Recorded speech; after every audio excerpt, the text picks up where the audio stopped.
Washington. The White House is seeking to send a message to reticent Senate Republicans to get on board with all of President Donald Trump's nominees, warning of political consequences for those who defy him. It's pass-fail. You either support everyone or you don't, a senior White House official told NBC News. The Senate needs to advise and consent, not advise and adjust. The Republican-controlled Senate gave Trump a scare Friday when Pete Hegseth squeaked through by the slimmest possible margin, losing 3 GOP senators and requiring Vice President J.D. Vance to break the tie to confirm him as Secretary of Defense. We're looking to hear from federal government workers. If you're willing to talk with us, please email us at tips@nbcuni.com or contact us through one of these methods. And there are more controversial nominees coming before committees this week, including Tulsi Gabbard for Director of National Intelligence, Robert F. Kennedy Jr. for Health and Human Services Secretary and Kash Patel for FBI Director. All face a rocky path, and their hearings could be decisive. There is a very well-funded consortium of outside groups and political actors that are sophisticated, smart and tough. We've already seen that they've provided air support and narrative support to some nominees, said the official, referring to allied groups close to, but not directly controlled by, the White House. They'll still be very well funded when the nominations are over, and they'll exact consequences, I'm sure, to those who do not support the president's nominees and get them to the finish line. The stark warning comes as the newly inaugurated president stands at a moment of maximum political capital, and wants to spend it on securing support for his high-level nominees, some of whom are viewed with deep skepticism among Democrats and Republicans, who question their qualifications, judgment, ideology and ethics, or in the case of Hegseth, all four. Most Republicans see it as their duty to support Trump's picks. There is a strong feeling in our caucus that the president gets deference to get his team on the field. The people elected him to do that, said Sen. John Hoeven of North Dakota, who acknowledged that there are some differences of opinion within the conference about certain nominees. And those are the ones that are more challenging to get through, he added. Still, there is some unease. One Republican senator who has voted for all of Trump's nominees so far said his colleagues will be wary of national security picks who sound more like Tucker Carlson than a Republican, referring to the hard-right conservative commentator who has been seen as friendly to U.S. adversaries such as Russian President Vladimir Putin.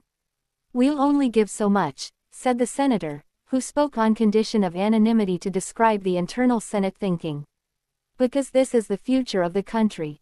It's not entertainment television. The White House is most concerned about Gabbard, with the official saying she has the most work for herself ahead. She needs to emphasize that she knows how critical intelligence is, and this is a life or death matter, the official said. The 3 Republicans who opposed Hegseth were Maine's Susan Collins, a blue state GOP senator facing re-election in 2026, Alaska's Lisa Murkowski, a moderate who has overcome challenges from the right for many years, and Kentucky's Mitch McConnell, who recently stepped down as the longest-serving leader in Senate history and is widely expected to retire after his term ends in January 2027. Trump has less leverage over those 3 senators than the other 50. And Republicans can afford only 3 defections.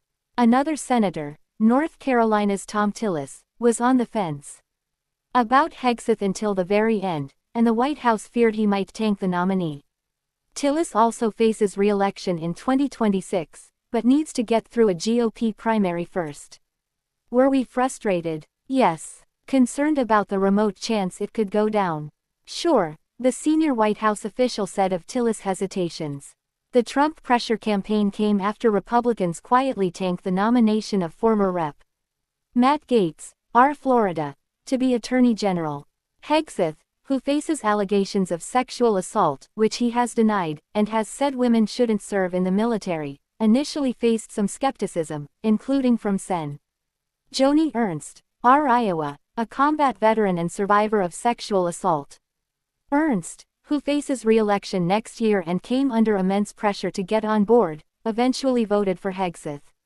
With all deliberate speed, the WH wants the cabinet nominees confirmed. President Trump doesn't need to signal that to MAGA. We know it.